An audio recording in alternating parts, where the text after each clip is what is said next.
पर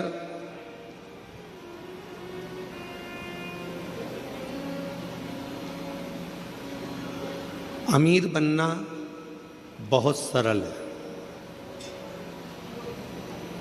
आप मृत्युलोक में जन्म लिए हो, पृथ्वी पर आए हो, अमीर बनना बहुत सरल है, बहुत सरल। पर अमीर बनना सरल है, पर अमर बनना सरल है क्या? जम के तो बोलो। लंका के राजा रावण ने भी यह विचार करा था कि मैं अमर बन जाऊं। कंस ने भी यह विचार करा था कि मैं अमर बन जाऊं। हिरण्यकशिपु ने विचार करा था कि मैं अमर बन जाऊं। हिरण्याक्ष ने यह विचार करा था कि मैं अमर बन जाऊं। अमर बनना कठिन है। अमीर बनना बहुत सरल है, पर अमर बनना कठिन है। पर शिव महापुराण की कथा कहती है कि अमर बनना भी सरल है।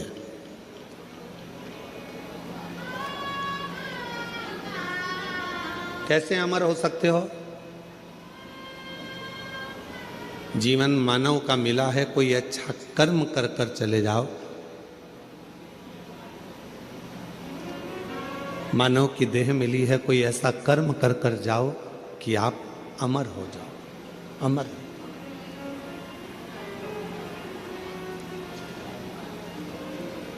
आज संत श्री सतगुरुदेव श्री घासीदास बाबा जी की जयंती है। पूरे क्षेत्रवासियों को, संपूर्ण सतनामियों को और संपूर्ण क्षेत्रवासियों को, जिनके हृदय में सत्य बसता है, ऐसे सभी सतनामियों के चरणों को नमन करते हुए संत श्री घासीदास बाबा की जयंती की पूरे विश्व को बहुत बहुत बधाइयाँ हो। बहुत बहुत। अमीर बनना सरल है, अमर होना कठिन है। पर शिव पुराण की कथा कहती है कि अमर होना भी सरल है। कैसे अमर हो सकते हो? जैसे संत शिरोमणि घासीदास बाबा जी ने क्या करा? भेदभाव को मिटाया।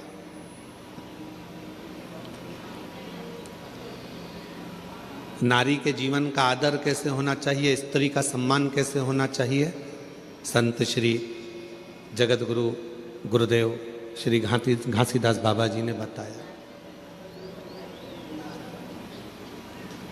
सत्य कैसा होता है, अहिंसा परमो धर्म का भाव कैसे होता है, सामाजिक समरसता कैसे होता है, जीवन में उलझनों से निकलने का साधन क्या हो सकता है।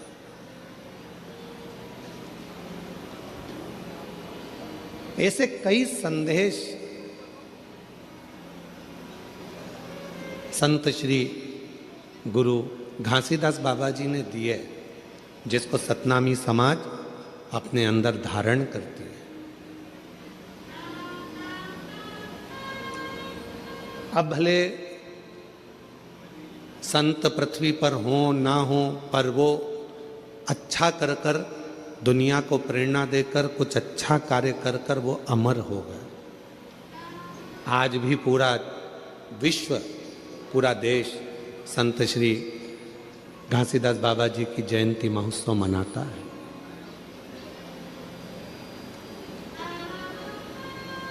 अमर होना इतना कठिन नहीं है। जरूरी नहीं कि हमारा शरीर अमर हो, हमारा शरीर रहे तो हम अमर माने जाएंगे। शिव महापुराण की कथा कहती है, अगर अमर होना है तो उसके 4 तरीके बताए गए। उन 4 तरीकों में से कोई एक तरीका आपकी जिंदगी में उतार लो, आप अमर हो गए। कौन कौन अमर होना चाहता है? जम के तो बोलो। सब होना चाहते हो ना अमर? हम भी अमर होना चाहते हैं। ठीक है, 4 तरीके में से कोई सा भी एक तरीका अपनाना है जिससे आप और हम अमर हो जाएं। पहला तरीका, अपनाने के लिए तैयार हो जाओ। अपनी जिंदगी में एक वृक्ष, एक पेड़ जरूर लगाओ। आप चले भी जाओगे तो वह पेड़ अमर रहे। अमर होने के 4 तरीके बताए हैं। पहले नंबर का है वृक्षारोपण। अपने नजदीक में, अपने करीब में कोई अच्छी जगह पर एक वृक्ष लगाओ, उस वृक्ष की परवरिश करो और उस परवरिश को कर कर उस वृक्ष को लगाकर बड़ा करो। हम रहें चाहे ना रहें, वो पेड़ जब तक पृथ्वी पर रहेगा दूसरे को छाया देता रहेगा। लोग तुम्हें याद करते रहेंगे कि हमारे काका जी ने ये पेड़ लगाया था। ये अमर होने का तरीका है।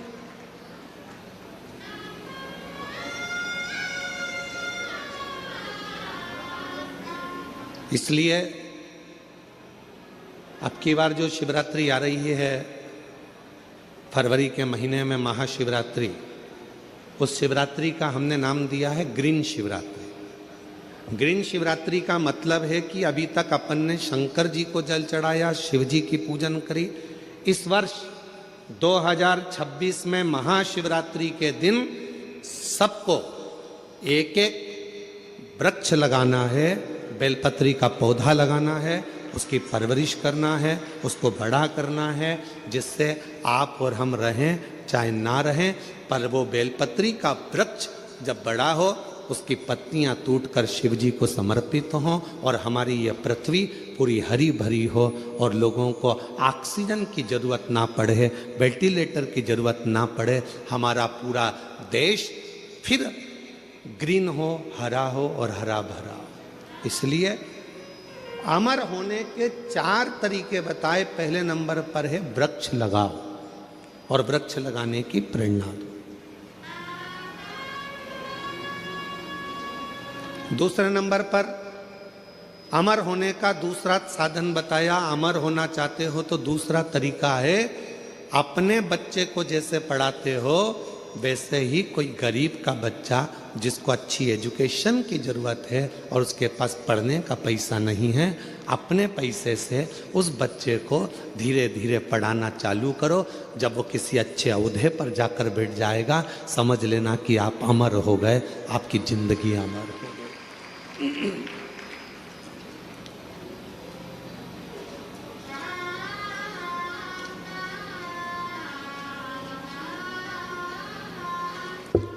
तुम्हारे मरने के बाद चौराहे पर तुम्हारा पुतला लगे चाहे ना लगे, तुम्हारे मरने के बाद घर के लोग तुम्हारा पुतला तुम्हारी जमीन पे लगाएं ना लगाएं, तुम्हारे मरने के बाद तुम्हारे घर के लोग तुम्हारा फोटो लगाएं चाहे ना लगाएं, पर अपने जीते जी ऐसा कर्म कर कर जाना कि मरने के बाद भी लोगों के दिल में तुम्हारी जगह बनी रहे, तो अमर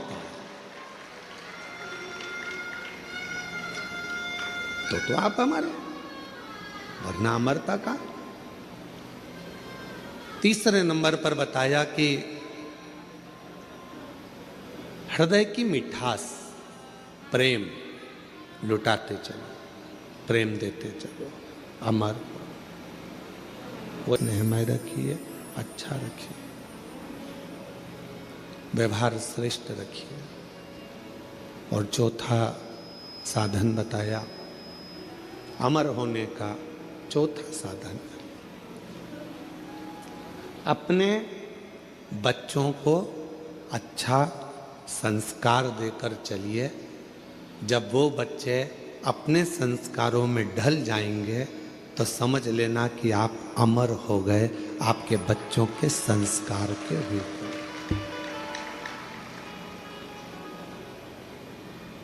कौन कौन अमर होना चाहता है, बोलो, हाथ उठाओ जल्दी से। होना चाहते हो अमर? 4 साधन में से कोई सा एक साधन ढूंढिएगा। या तो पेड़ लगाइए, या किसी बच्चे को शिक्षा अध्ययन कराइए, या अपने व्यवहार को सुधारिए, या अपने बच्चों को ऐसा संस्कारवान बना दो कि आप चले भी जाओ तो आपके बच्चे संस्कारित रहेंगे, तो आप अमर की अमर रहोगे। आपको कोई भूलेगा नहीं, लोग आपको याद करेंगे। इनके माता पिता भी संस्कारित थे तो बच्चा भी संस्कारित, इनके माता पिता में ये संस्कार था तो बच्चे में ये संस्कार, ये अमरता है, ये अमर हो गया। ये अमर है। और करो प्रयास जीवन में अमर होने का। अमीर बनना सरल है पर अमर होना कठिन है। पर शिव महापुराण की कथा कहती है अमर होना भी सरल है। जिसने इन चार में से कोई एक बात को अपनी जिंदगी में उतार लिया तो समझ लो कि वो अमर हो गया, वो अमर हो गया।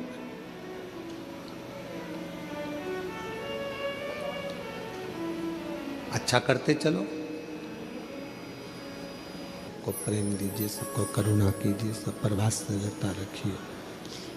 जब सब पर प्रेम होगा, सब पर वात्सल्यता होगी, करुणता होगी, तो आप अमर होते चले जाओगे। मेरे देवाधिदेव महादेव ने मां पार्वती जी को कौन सी कथा सुनाई थी? जम के बोलो, अमर कथा। कहां सुनाई थी? अमरनाथ की गुफा थी। नंदी को नहीं। मेरे भगवान देवाधिदेव महादेव ने अमर कथा सुनाई तो केवल मां आद्य शक्ति पार्वती को सुनाई।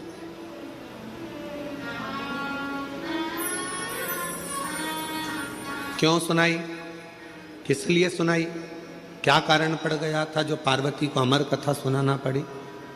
उसका केवल एक कारण था, यह आद्य शक्ति पार्वती जगत की मां है और मां यदि अमर हो गई तो ये राष्ट्र को अमर होने में कोई दिक्कत नहीं आएगी।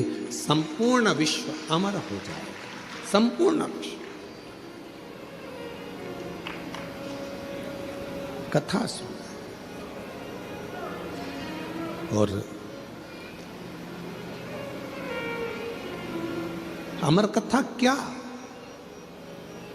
कौन सी अमर कथा? जिस अमर कथा को सुनने के लिए स्वयं देवता भी ललायित थे, जिस अमर कथा को सुनने के लिए संपूर्ण ब्रह्मांड के जितने भी देवी देवता हैं वो ललायित थे, उस अमर कथा को केवल भगवान देवाधिदेव महादेव माता पार्वती को श्रवण कराते हैं। केवल मां जगत जननी को, अंबा को श्रवण कराते हैं। किस लिए? क्योंकि शिव चाहते हैं कि पार्वती इस कथा को सुन ले। और अगर जगत की मां, एक नारी, एक स्त्री जब इस कथा को सुनती है तो वो अकेली उस कथा को अपनी जिंदगी में धारण नहीं करती, वो प्रसाद के रूप में उस कथा को जनमानस में पहुंचा देती है, पहुंचा देती। हमसे लोग कहते हैं क्यों गुरुजी आपकी कथा में पुरुष लोग कम आते हैं, माताएं ज्यादा आती हैं, जीजियां ज्यादा आती हैं, स्त्रियां ज्यादा आती हैं, उसका कारण क्या है? हमने कहा कथा की जरूरत भी पुरुष से ज्यादा स्त्री को है। क्यों? उसको राष्ट्र का निर्माण करना है, उसको अपने बच्चों को संस्कारित करना है, उसको अपने बच्चों को पढ़ाना है, लिखाना है, विद्वान बनाना है, उसको अपने बच्चों को ज्ञान उपदेश देना है। तो कथा की जरूरत स्त्री को ज्यादा। फिर किसी ने कहा आप स्त्रियों की इतनी तारीफ करते हो, आप महिलाओं की इतनी तारीफ करते हो, तो स्त्रियां रोती क्यों हैं? जरा जरा सी बात आती है और वो रोने बैठ जाती हैं, रोती क्यों है? हमने कहा उनको रो लेने दो, वो अच्छा है। अगर रोएगी नहीं तो रुद्र हो जाएगी, इसलिए उसका रोना भी जरूरी है, उसका रोना जरूरी है। बेटे की गोद, बेटे को बीमार होता हुआ देखेगी, आंख से आंसू बहेंगे। पति को रोगग्रस्त देखेगी, आंख से आंसू बहेंगे। बेटी के ऊपर कोई भी तकलीफ आएगी, आंख से आंसू बहेंगे। परिवार में अगर किसी ने कुछ कह दिया, आंख से आंसू बहेंगे। किसी ने कुछ कहा, आंख से आंसू बहेंगे। पति ने कुछ कह दिया, आंख से आंसू बहेंगे। क्यों रोती है स्त्री? तो कहा उसके रोने दो, क्योंकि उसके रुदन में उसका भीतर का रौद्र स्वरूप बह जाता है। अगर स्त्री रोती नहीं है फिर वो रौद्र बन जाती है, और ऐसी रौद्र बनती है कि फिर वो किसी को देखती तक नहीं है, जैसे भद्र काली माँ अम्बा जगदम्बा काल का बन जाती है।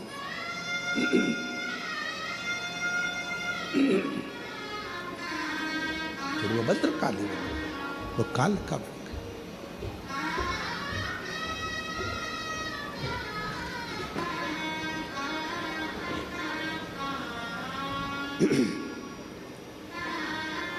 भद्रकाली काल का स्वरूप उसका हो जाता। आपने देखा मां काली का चरण किस पे रखा हुआ है? बोलो, जम के बोलो। नीचे कौन सोए? जम के बोलो जरा। बाबा भोलेनाथ। क्यों? मां जगत जननी अपना रौद्र रूप धारण कर ली थी, और क्रोध का रौद्र रूप मां जगत जननी ने ऐसा धारण कर लिया था, ऐसा रुद्र धारण कर लिया था कि वो फिर आखिरी में शिव को भी नहीं देख पाए, भगवान शंकर को भी नहीं जान पाए, शिव को भी नहीं पहचान पाए।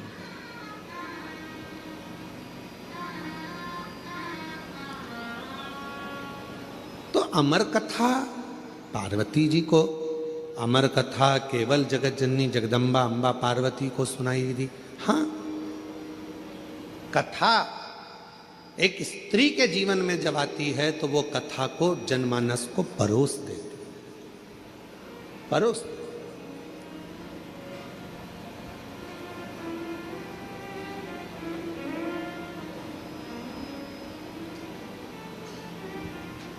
दुनिया में केवल एक स्त्री ही ऐसी है, महिला, एक नारी ही ऐसी है, जब सब खा लेते हैं तब आखिरी में वो खाने बैठती है, भोजन करने बैठती है।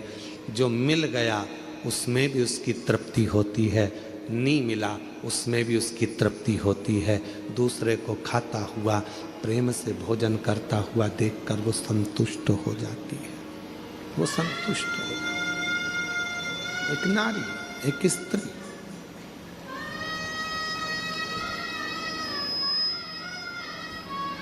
कल कथा चल रही थी भगवान देवादिदेव महादेव के मंथन की, और मेरे भोले बाबा ने कंठ में विष को रख लिया था और मां पार्वती जी ने उसको रोक लिया था अंदर। दुनिया के आधे से ज्यादा क्राइम घर में रहने वाली स्त्री रोक सकती है। घर में रहने वाली नारी, घर में रहने वाली एक महिला दुनिया में होने वाले आधे से ज्यादा क्राइम को रोक सकती है। कैसे रोकेगी? अपने पति को अच्छा उपदेश देकर, उसको समझाकर, अपने बेटे को अच्छा संस्कार देकर, अपनी बेटी को अच्छा ज्ञान देकर, अपने ससुर को अच्छा ज्ञान देकर, अपने पिता को अच्छा उपदेश देकर, अपने भाई को अच्छा ज्ञान देकर, उपदेश देकर। दुनिया में किसी सरकार की इतनी सामर्थ्यता नहीं है जो क्राइम को रोक सके। क्राइम को केवल एक रोक सकती है, वो घर की केवल नारी होती है जो अच्छे संस्कारों से इन क्राइम को रोक सकती है। एक कथा बचपन में पढ़ने को मिली थी, शायद हमें उम्मीद है कि आपने छत्तीसगढ़ वासियों ने भी इस कथा को जरूर पढ़ा होगा। हमने पढ़ा है अपने बचपन में, तो तुमने भी पढ़ा होगा। कथा सुनने को मिली थी, पढ़ने को मिली थी। एक छोटा सा बच्चा स्कूल में जाता है पढ़ने के लिए, उसको एक पेंसिल मिल जाती है। वो अपनी मम्मी को आकर बताता है, माँ मुझे ये पेन मिला है। माँ ने कुछ नहीं कहा। बच्चा दूसरे दिन स्कूल गया, कंपास चुरा कर ले आया। पेन का जो बॉक्स होता है बच्चा वो चुरा कर लेकर आ गया। माँ से कहा, माँ मैं आज बॉक्स लेकर आया हूँ। माँ ने कुछ नहीं कहा। थोड़े दिन बाद बच्चा एक किताब चुरा कर ले आया, माँ ने कुछ नहीं कहा। फिर बच्चा कॉपी चुरा कर लाया, माँ ने कुछ नहीं कहा। वो बच्चा धीरे धीरे धीरे धीरे धीरे धीरे एक नामी चोर बन गया। चोर बनकर एक दिन पकड़ा गया, थाने में बंद हुआ, पुलिस वालों ने उसको खूब मारा, अंदर बंद कर दिया और बंद करने के बाद आखिरी में जज के सामने उसको खड़ा करा गया और उसको मृत्यु दंड की सजा मिल गई। मृत्यु दंड की जब सजा मिली तो उससे पूछा गया तेरी अंतिम इच्छा क्या है? उसने कहा मैं अपनी माँ के कानों में कुछ कहना चाहता हूँ, बस अंतिम इच्छा मेरी ये है। उसकी माता को बुलाया गया, उसके मरने के पहले जब माँ आई, उसकी माँ के कानों के अंदर उसने कुछ कहना चाहा, जाओ तुम्हारा बेटा तुम्हारे कानों में कुछ कहना चाहता है।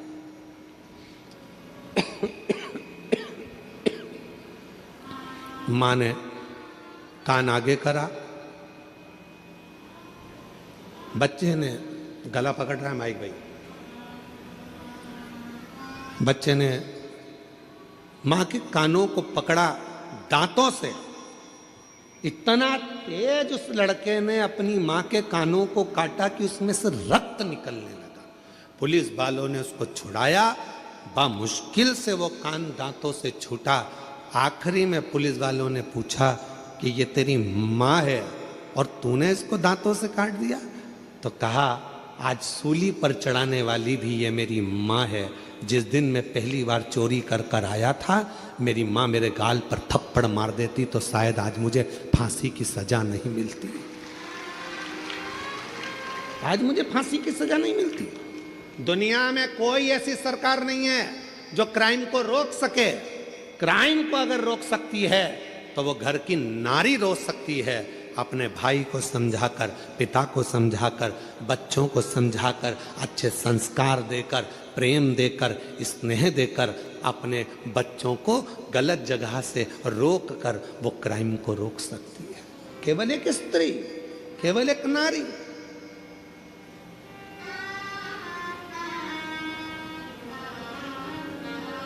उसको रोकना कठिन है, परंतु माँ रोक सकती है, स्त्री रोक सकती है, नारी रोक सकती है।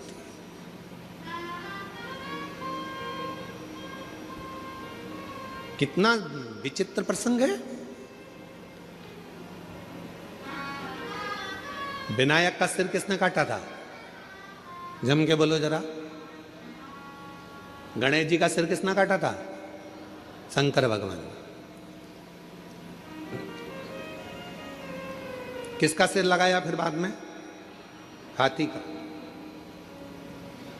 जब हाथी का सिर लग गया गणेश जी को, उनके बहुत सारे बेस्ट फ्रेंड हुए, उनके बहुत सारे दोस्त हुए, उन्होंने उनको भरना प्रारंभ करा।